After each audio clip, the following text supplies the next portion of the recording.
Hello, I am Christopher Scott Wyatt, the host of Perspectives on Neurodiversity. This episode of the podcast features DJ Stutz, parenting coach. DJ is an early childhood specialist with more than 20 years of teaching experience. I wish to apologize to DJ because this episode had been scheduled for July 2022. Unfortunately, our youngest was in public school for less than 4 days. As DJ discusses during this episode, it is important to have qualified, prepared teachers for your student with special needs, especially students with neurodiversity. I want to thank DJ for appearing on the podcast, and I do apologize again for the delay. You can learn more about DJ and her services at littleheartsacademyusa.com. Again, that's littleheartsacademyusa.com. As you listen to DJ, remember, it is important to have a positive, constructive relationship with your students' teachers. I understand that COVID has made this more difficult than in the past, but do your best to stay in contact and to build those positive relationships. Unfortunately for us, our best option was homeschooling. As a result, the podcast and the Autistic Me blog have been set aside so I can prioritize the needs of our children. I know DJ would understand, and I hope that you understand too. Again, DJ Stutz, parenting coach, on this episode of Perspectives on Neurodiversity. Welcome to Perspectives on Neurodiversity, a podcast dedicated to challenging myths and assumptions about neurodiverse life. I am your host, Christopher Scott Wyatt, speaking as the Autistic Me. Some interviews for this season were recorded before I rebranded the podcast. I continue to blog as The Autistic Me, and that name will continue to be the social media handle for the blog and this podcast. Subscribe to Perspectives on Neurodiversity on your favorite podcasting platform. I hope you enjoy and learn from our discussions. Hello and welcome to the Autistic Me podcast. I am your host, Christopher Scott Wyatt.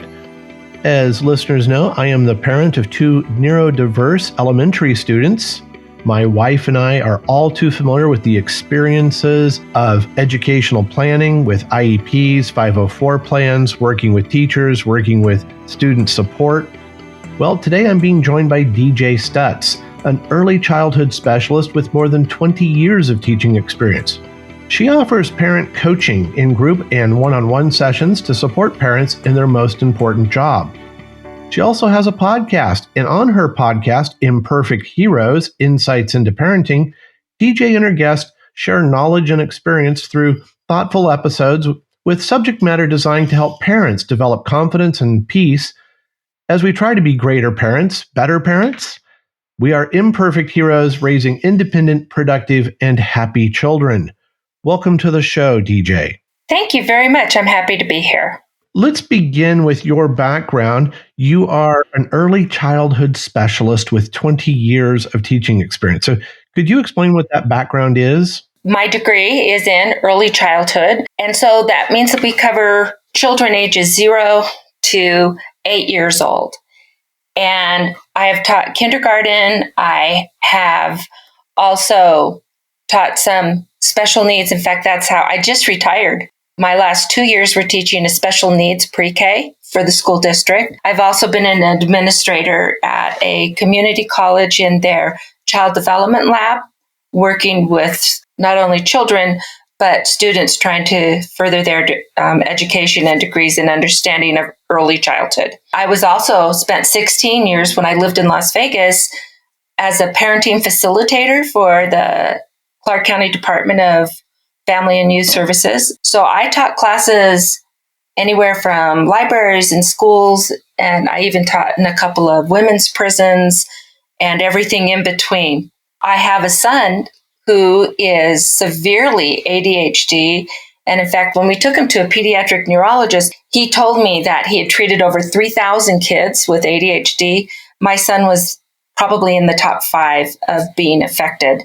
And so I know all about from a parent's perspective, about the 504s and IEPs and dealing with teachers who struggle with dealing with difficult kids. And yet, as a teacher myself, those are the kids I'm actually drawn to, and maybe that's why. And so I really enjoyed working in the special needs classroom the last couple of years.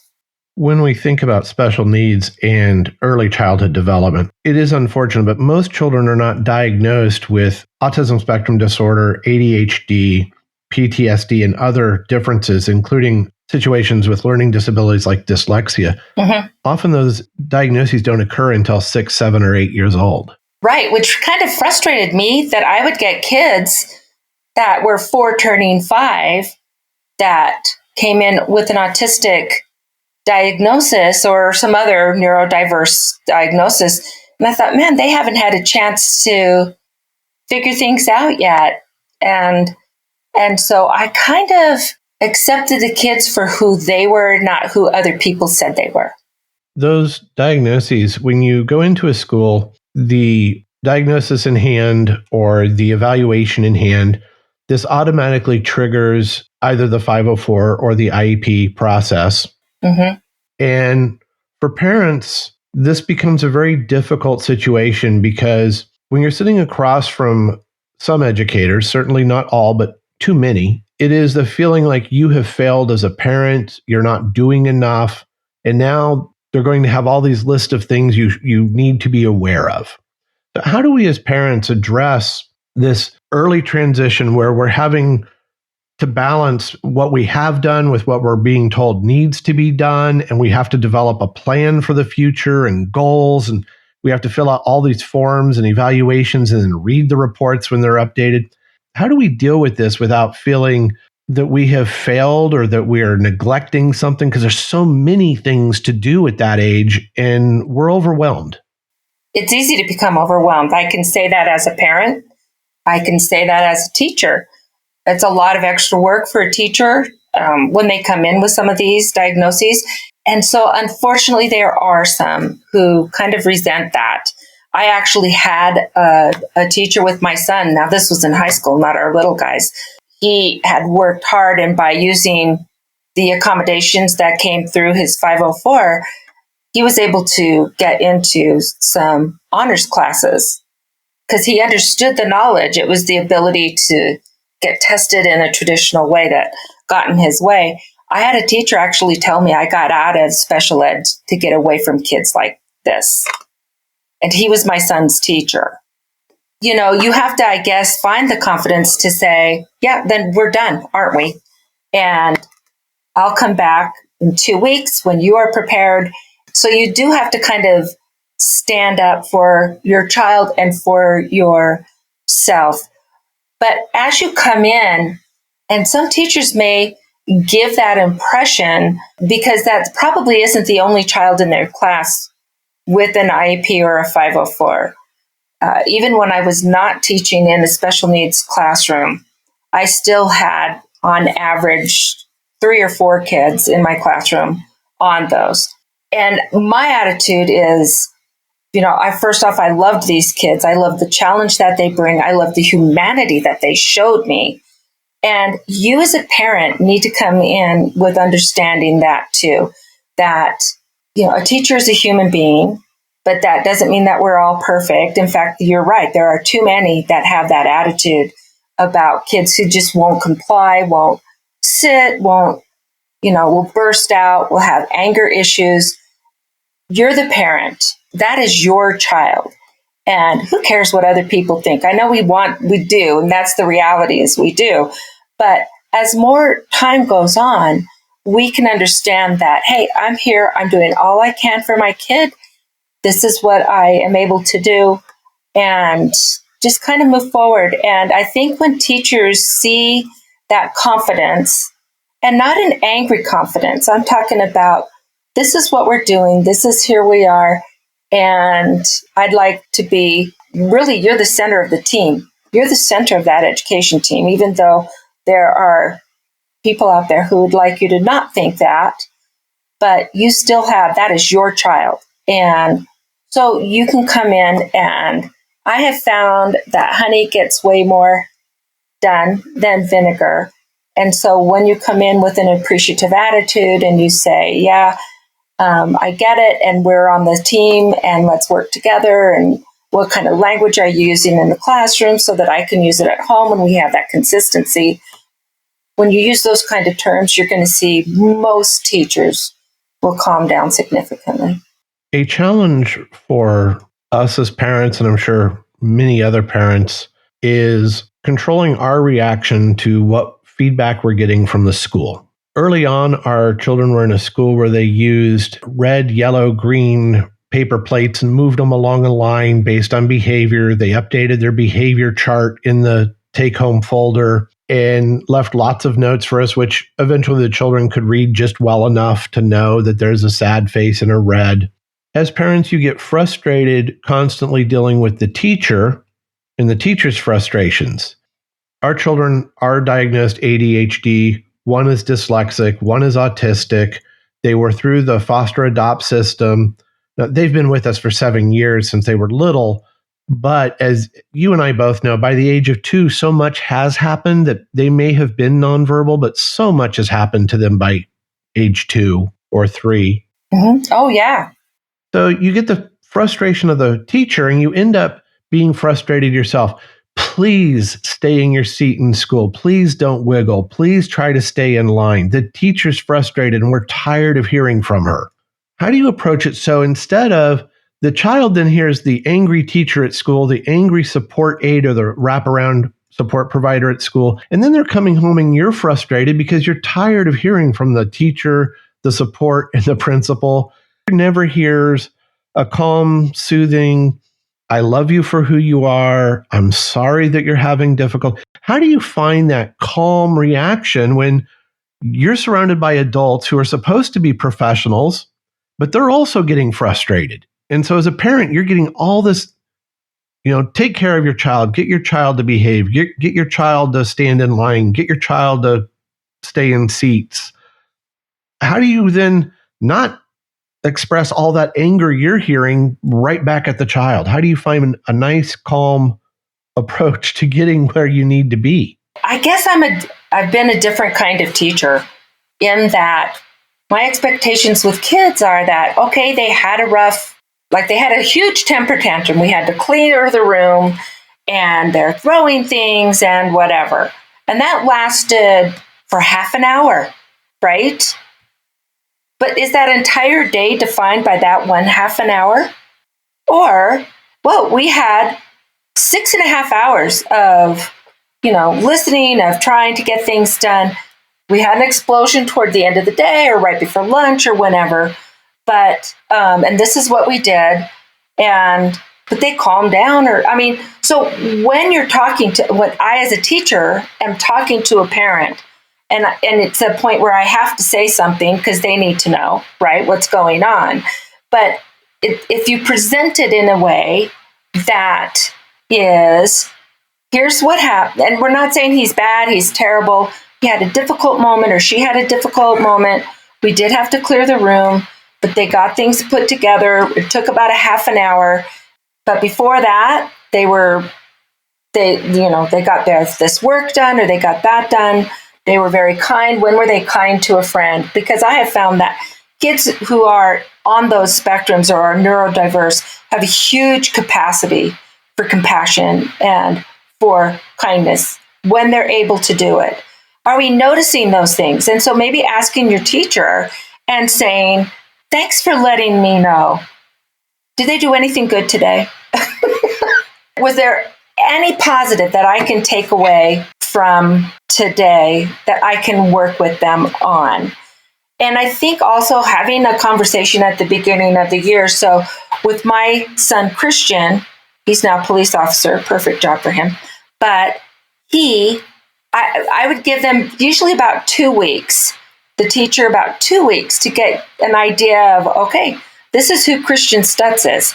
And then I would have a meeting, and that's when I would want to go over the IEP, 504, all the plans that we have in place.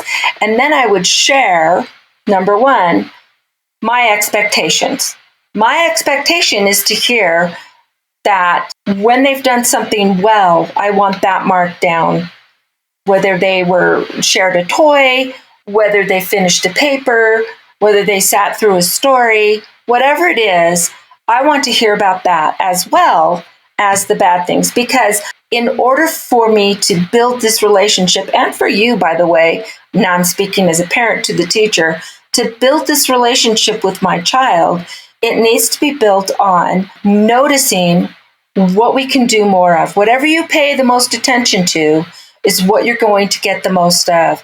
Now, I've also adopted out of the foster system. My youngest, we got her when she was 12 years old and had been through 7 years of foster care and 11 placements, 2 other failed adoptions. And guess what? She had a few problems in school. Working with her, working with the teachers, I was lucky enough that, because I was teaching at that point, I wasn't in her school, but I had friends who were. And so they would get a hold of me and tell me what was good that day, what was bad that day. So I think that when you start out the year, when you give some expectations that, did he eat his lunch? What is the most basic thing that we can build a positive on? These kids are so used to hearing negative, negative, negative, negative. If you hear it that often, you're going to believe what everyone's saying. And so then I define myself as the problem child. I actually had, this was probably 5 years ago, in my kindergarten class, I had a kid and he's he's throwing things off the bookshelves and destroying other kids' work. And so I had someone come in to watch over the class so I could come, and we went out in the hall to talk. And I said, "Hey, buddy, I know you're a good kid." And he lost it. I am not a good kid. I am a bad kid. Everyone knows I'm a bad kid. I am not. Don't say I'm a good kid, because now I'm challenging him outside of his own self-definition. This is a kid in kindergarten, already had those self-definitions because that's what everyone had been telling him, from his parents to childcare workers to whatever. He's always in trouble, always in trouble. This kid was a great kid. I love this kid. We got going on. This kid would tell the truth every time. And to the point where, so in kindergarten, we even had our own little bathrooms. It's pretty self-contained. And someone would come out and say, "Someone forgot to flush the toilet," right? And I'd say, did anyone forget? And if it was him, he'd be like, "Oh, that was me." That could be really embarrassing for another kid to admit, right? "Okay, go in and flush it. Thank you for being honest." "Did you just hit so-and-so?" "Yeah." "Did you just say this naughty word?" "Yep." So that became his thing. Instead of saying he was good, we started saying he was honest. One thing I can count on is he always tells the truth. And that then began to be his claim to fame rather than the other behaviors.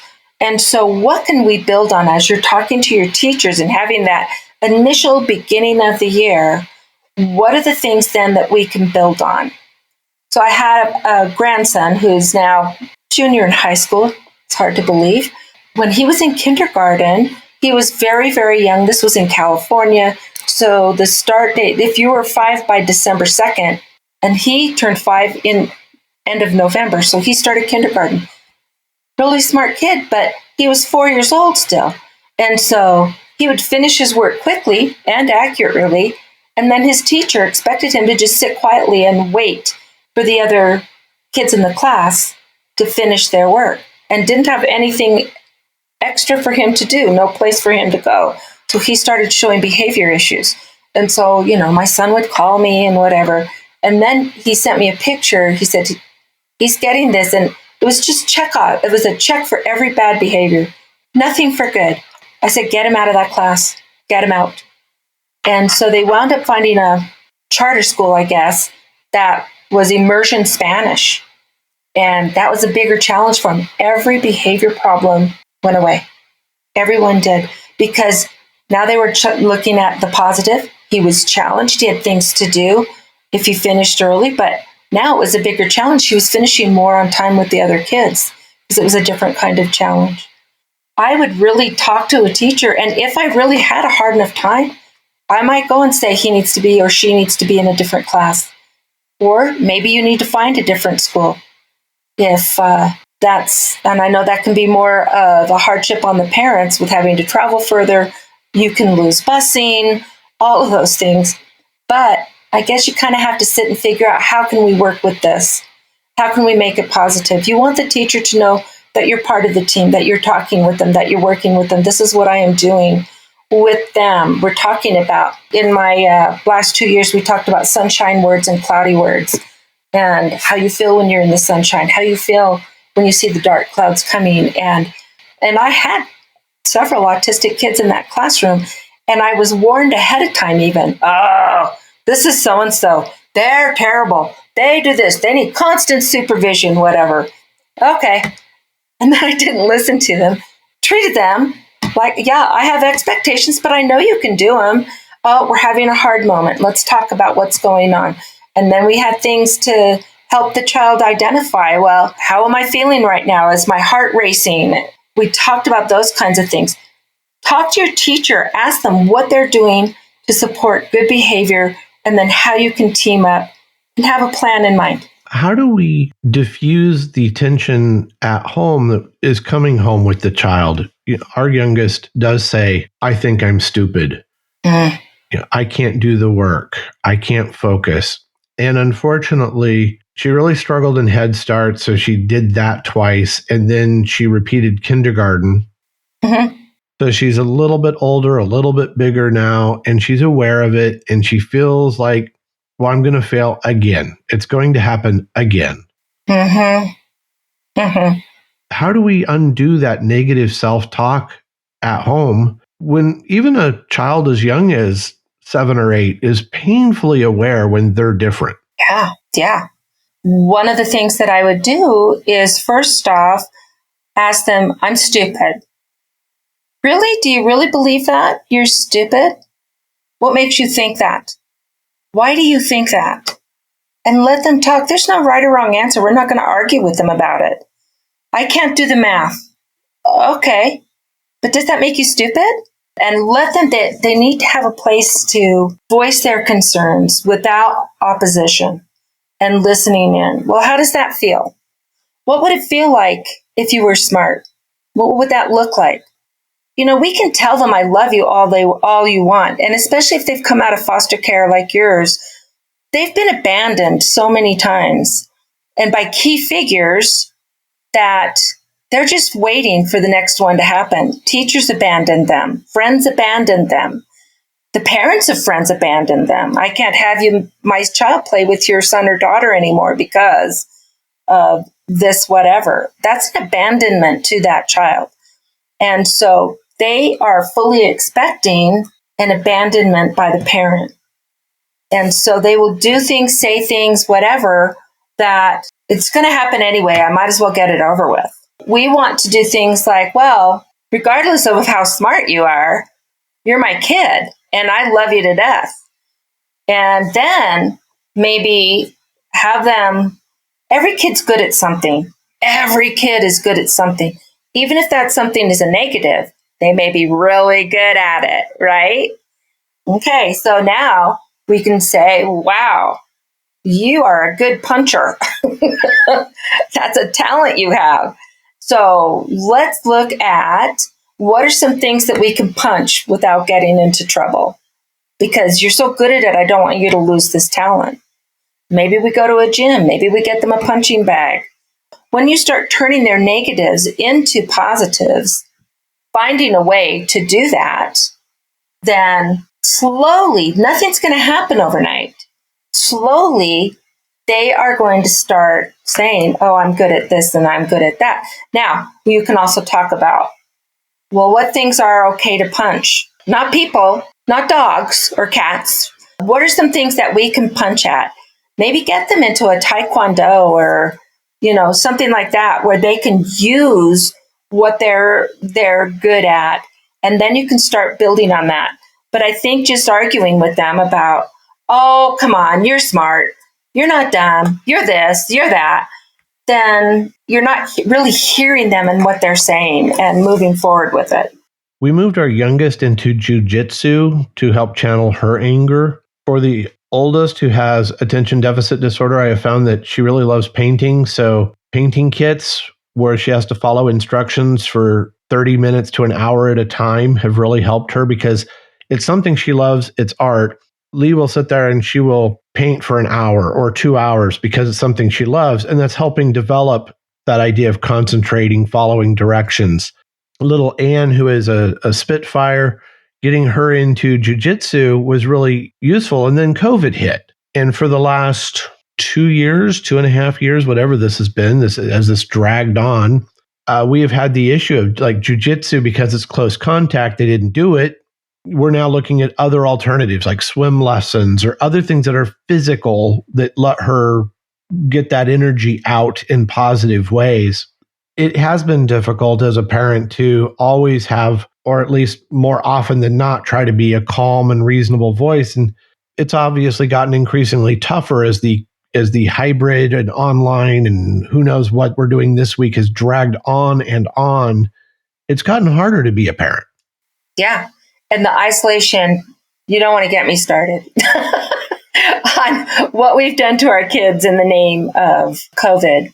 But I think that if you're working from home, you're home more, whatever, that taking that time to maybe go out and learn a little more about jujitsu, and there are some online classes that you can do, but that still doesn't get them. And kids like mine, like my son, kids like my students and your children, they need that contact with other kids because they need to practice and practice and practice appropriate behavior in a group. So we've taken that away from them. Now things are opening up more, and I can tell you that I was teaching in Douglas County, which is just south of Denver, and we were able to be in person the entire year, this last school year, and we were able to take our masks off in January. And wow, what a great help that has been for us to see kids. Because when you have a neurodiverse child, they will often struggle with reading other people. Are they mad? Are they angry? Do I need to be quiet? Am I talking too much? You pick up on those, and it takes practice to get that. And then we put a mask on people, and now, even though they may be around other people, they still are struggling with, how do I read them? How do I know what's appropriate? Because they need that time. Yeah, it's a hard time. It's a hard time. And some areas of the country are opening up better and doing more for our kids than others. It's unfortunate, but I have colleagues in California, San Diego. Public schools just went back to a mask mandate and hybrid learning. The University of California campuses have had to go hybrid as they've lost faculty to COVID. They have to keep the class going, so they keep it going as a hybrid while the teacher's recovering. We are in a high transmission county, so Girl Scouts still are masked and distanced, which makes scouting difficult. Right. And our hospitals are maxed out. So this is the experience of the girls, and they're seeing this and they don't remember birthday parties or gatherings or going anywhere. This has been a real challenge. Only recently they went to California with my wife, who drove from Texas to California to visit grandparents and then drove back.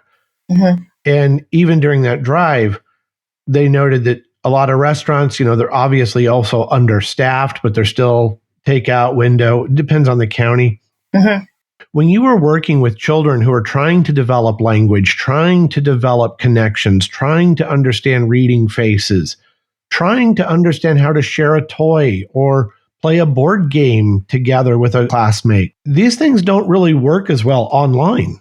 No, they don't. And in fact, we found that with some of our kids and some of my special needs kids that I had in the last 2 years, they would only last maybe 10 minutes and then they're done. And the parents would just turn it off. We tried to do things like sharing what your work is. Take your favorite thing. Like we just did 3 things. Take your favorite one and hold it up right now. Let me see all of it, and they weren't just talking to me. They were talking to other students directly. I like your picture because blah, blah, blah. I saw you did 10 jumping jacks. And so we're trying to get them to talk to one another. When you're looking at these early ages, there are children who have that diversity. They really, really do need that conversation with peers and how to look and notice. So if they know I'm going to ask them a question about what somebody just said, I wouldn't do it 2 or 3 kids ago. But so, Joey, what did you think about Sally's comment here? Well, I don't know. Sally, can you say that again? I don't give any. Well, you weren't listening, right? Sally, Joey didn't quite hear you. Can you say that again so he can hear you? Do you see the difference there? And then she can say it. He's listening. He can say, oh, well, I think that her new puppy is going to be fun, whatever. Then they're at least having some of that interaction with another kid. I would do what I could to try and be in outdoor spaces. We know that outdoor spaces are basically safe, especially with kids. The rates are really low. And so take them to a playground, see who's playing there, and watch those interactions and see how they're doing. Talk with them on the way. What if you want to go up the slide, but someone's in the way? What's something you can do? And let them come up with those answers so that we're continually helping and supporting them. As we're coming out of this pandemic, a lot of parents like us will be dealing with the kids going back to school, hopefully staying in school this time. So we're hoping to do that. We're going to be going back after the 2 years, roughly 2.5 years, going back now. These are teachers that may or may not be familiar with the kids. I don't know if they're going to remember them. Mm-hmm. The students, they may or may not remember the building, or some kids have transitioned right from elementary to middle school over the pandemic. Right. So as parents, how can we help prepare our children for returning to in-person learning, hopefully post-pandemic? How can we ease this transition and hopefully get them back to something that feels more normal? Right. Well, I think there's a few things that you can do. One is to have a conversation with your kid that is kid-directed. Wow. So you're going to be going into a new classroom or a new school or whatever. What do you think that's going to look like? Listen to them. What do you think a good day is going to look like at your new school? What are the things you're worried about? And let them, and don't argue with them about, oh, no, that's no big deal. But really listen to them, because they're saying that because there's a concern for them. And so let them go through. Start practicing before they head back. What are some things that you can do if you're waiting in line too long? What are some things you can do if you're bored in class? What are some things that you can do? And come up with a plan, and we can practice that. Another thing is, even though they may be going back to the same school that they were at before, if it's been that long, see about taking your child on a tour of the school, reminding them of where the bathrooms are. That's a big thing for kids. Where are the bathrooms? Where you're going, remember the cafeteria. If they can meet some of the people, like the people who work in the cafeteria, to help them with their lunches. Who are the lunch aides going to be? Who's going to be outside with them when they're outside? If they're going into a junior high, again, if you can meet their teachers, or if you can show them this is where your locker's going to be. Let's practice opening that. I know for me, that was a big deal. I was scared to death of not being able to do the combination right and not being able to open my locker. So listen to their concerns and then see what we can do to address them ahead of time.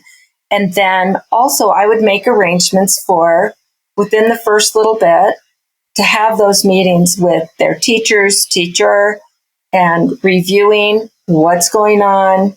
And this is what we're doing at home. This is what's been working really well. And then asking your child, what would you like to happen? So if they get in trouble because they were bored and they start acting out in class. I have one son who is moderately ADHD, who is now hospital administrator in California. And he would be the class clown. If he became uncertain of what he's supposed to do, he would go to that. And so talking to them about, what's the plan? Let's have a plan. If we need to write it down and send it with them, that makes them feel more comfortable, we can use pictures if they're not reading yet, things that they can do. But these are things that the teacher should be doing as well. You offer parent coaching, individual and in groups. Yes. What is parent coaching? Parent coaching is helping parents realize who they are, because it's not one size fits all. We have our own experiences that we're bringing with us that will affect how we parent.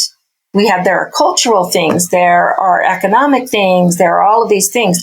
And so we first talk to parents about who they are and what their expectations are, what they feel like they're great at, what they feel like they're not great at. And then we talk about how that will relate to their kids. So what are some simple things that we can start with, that we can make some improvements with, first off, with a relationship with our kid? And that doesn't mean giving in to them. In fact, quite the opposite. It's having boundaries that our kids can depend on, that they can count on. And that actually gives them more confidence when they know that, oh, no, I don't want to go. Or if I go there, problems are going to happen. And sometimes they're willing to pay the price for breaking that boundary. So then we're going to talk about how we can talk to that child and how we can work things out as a family, as a parent and a child, between siblings. We address all of those things. But honestly, it's the parents that will set the tone for the home. Now, if you could be the calmest, sweetest person in the world, you can have decent boundaries, that the kids can count on. But especially if you have a neurodiverse child, that's going to look very differently in how you're going to address it, how you're going to set things up so that your child can succeed. Because that's what we really want. We want our children to be able to succeed. And so we're looking at, what do I need to do? Maybe I can prepare some things ahead of time. And so we look at things really quite individually, depending on the dynamics of the family. And then we move forward with, I really believe on dealing with people as they are now, not the way we think they should be.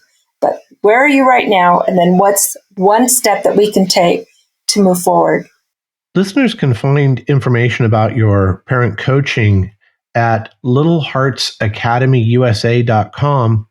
And on that site, you also have the link to your podcast, which is the Imperfect Heroes podcast, where you discuss parenting strategies and ways to deal with being a parent.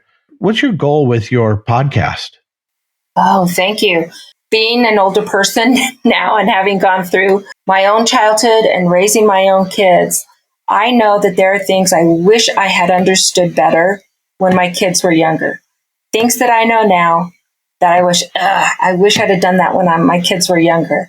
My goal is to help young parents or parents of young kids. Sometimes we're not so young ourselves when our kids come along, but to help parents of young kids come to a better understanding of how we can move forward and have the family, not the family that we dream of, but the family that we have, work well for everybody.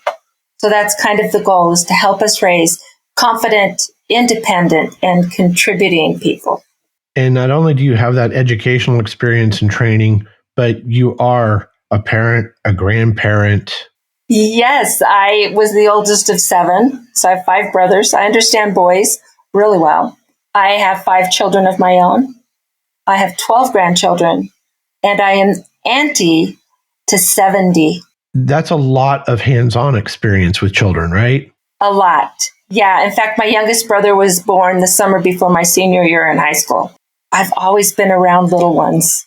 When you're talking to parents who are afraid and uneasy because there's been so much turmoil, education has gotten so complex, how do you approach both the podcast and your private coaching in a way that helps parents realize that it's not impossible?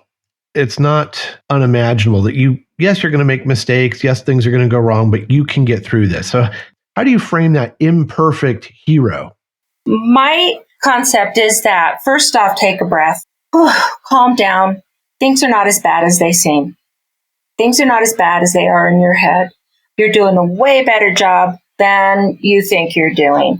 And the fact that you're asking questions and you're looking for a parent coach, or you're investing some time into maybe a parenting challenge. So there are a lot of opportunities that are out there. And the fact that you're looking for those opportunities tells me you care and you're doing a way better job than you think. So let's look at where you are right now. What are your weaknesses? What are your strengths? And then let's figure out what the next best step is for you. By the time this airs, you will have done the 10-day challenge, but is that something that you will be repeating in the future, as well as some of your other online resources for parents? Yes, I do a challenge 3 times a year. And so the next challenge will be in November, and that one is going to be on helping our families and our children live in gratitude. And so you can always look for that 10-day challenge. That'll be on the website that you mentioned. And I'm always open for one-on-one coaching. You can make arrangements for that anytime throughout the year. My group coaching, because we want our parents to build relationships and stuff, I open those 3 times a year for group coaching. And that's usually right after a 10-day challenge. Well, again, listeners, you want to look for littleheartsacademyusa.com. That'll be in the show notes, and it'll be on the Autistic Me blog. I want to thank DJ Stutz for joining us on the Autistic Me podcast with her insights as a parent coach and as an educator specializing in early childhood. Thank you so much for joining us on the podcast. Thanks for having me. I really enjoyed it. I hope you have enjoyed this episode of Perspectives on Neurodiversity. Remember to subscribe to the podcast, and please leave a review if you found the discussion useful. Don't forget to read the Autistic Me blog and follow my posts on social media. Look for Autistic Me as one word on Twitter, Facebook, and LinkedIn. Links to the Autistic Me on social media are included in the show notes. I am Christopher Scott Wyatt, speaking as the Autistic Me. Thank you for listening.